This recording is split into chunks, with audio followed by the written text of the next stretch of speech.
Fuquan, let me know, what is one of the best investments you've ever made? Wow. Myself, I think people tend not to look at themselves as something to invest in. Masterminds and a lot of education. A buddy of mine spent $100,000 a year investing in himself. And at first I thought it was crazy. He said, well, I belong to 3 different masterminds, and within those masterminds, people come and they sell things, and there's things my staff, my team can use. So these are the things that help me grow. Many years ago, he told me that. And when I looked at that, I was like, wow, can I do that? Like, so I started off with 1 mastermind, 2 mastermind, 3 mastermind, traveling all over the place. It was a bit exhausting.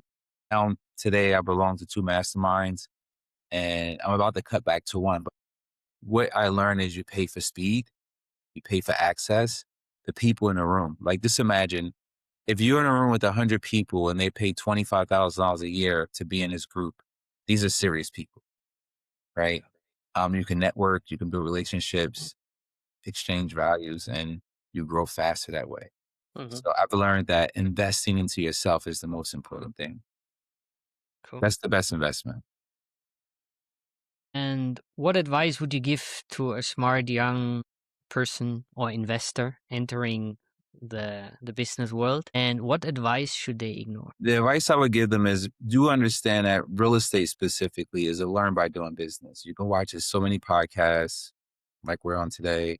You can read so many books. You can go to so many masterminds, but until you take the action, you will never be successful. What I would try to stay away from are, if you do find a mentor, find somebody to help you, stay away from people who are not actively doing the business, because those people are just selling courses.